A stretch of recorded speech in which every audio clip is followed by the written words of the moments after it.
Deputy commissioner تربت کی جانب سے چیف آفیسر تربت عبد المجید میروانی کے خلاف تلخ کلامی اور نامناسب رویے کے خلاف پورے بلوچستان میں بھی وسطی محمد میونسپل کارپوریشن کے صدر عبد الخالق بنگلزئی، جنرل سیکرٹری ممتاز الکلاچی اور دیگر کی قیادت میں احتجاجی مظاہرہ کیا گیا۔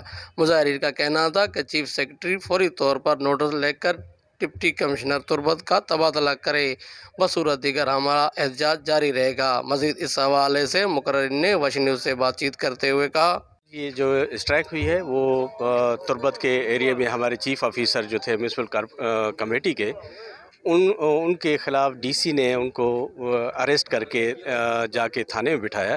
یہ کھلم کھلا اداروں کے خلاف بدمعاشی کہیں یا ڈی سی کی ایک بدسلوکی کہیں۔ میں مطالبہ کروں گا کہ اس نااہل ڈی سی کو فوری ٹرانسفر کیا جائے تاکہ کسی دوسرے ادارے میں بھی اس طرح کی مداخلت نہ کر سکیں۔ مہربانی۔ بسم اللہ الرحمن الرحیم۔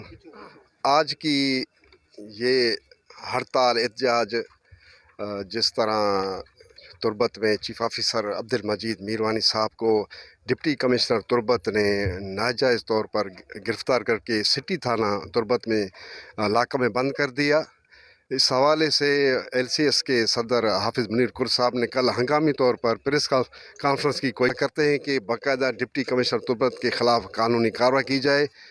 میں تمام اپنے مزدور بھائیوں کا، خاص کر ڈپٹی میئر حاجی خان پرال صاحب کا، ہمارے صدر عبد الخالق بنگلزئی صاحب کا اور آپ صحافیوں کا شکریہ ادا کرتا ہوں، اور تمام دوستوں کا شکریہ۔ پاکستان زندہ آباد، بلوچستان پائندہ آباد۔ نمبے ہمار خبر دا احتجاج شروع کرے نون چیف افسر عبد المجید ڈپٹی کمشنر تربت ٹی ناجائز انہا دفتر آباس او دے ہفے نے درے نے تھانہ وٹی بند کرے نے تے دانا نن پرزور مذمت کینا اور وزیر اعظم میں نن پرزور اپیل کینا کہ دادے فی الفور معطل کے اور دانا خلاف قانونی کارروائی کی تاکہ آئندہ کوئی پینس یا ڈپٹی کمشنر یا پینس کے ایلونا محکمہ ٹی انٹرفیئر کر پائے۔ مقرر نے حکومت بلوچستان، چیف سیکرٹری بلوچستان اور دیگر حکام بالا سے فوری طور پر مطالبہ کہ فوری طور پر ڈپٹی کمشنر تربت کے خلاف کارروائی کی جائے۔ کیمرہ مین ظفر علی کے ساتھ ذاکر حسین، وش نیوز، وسطی محمد۔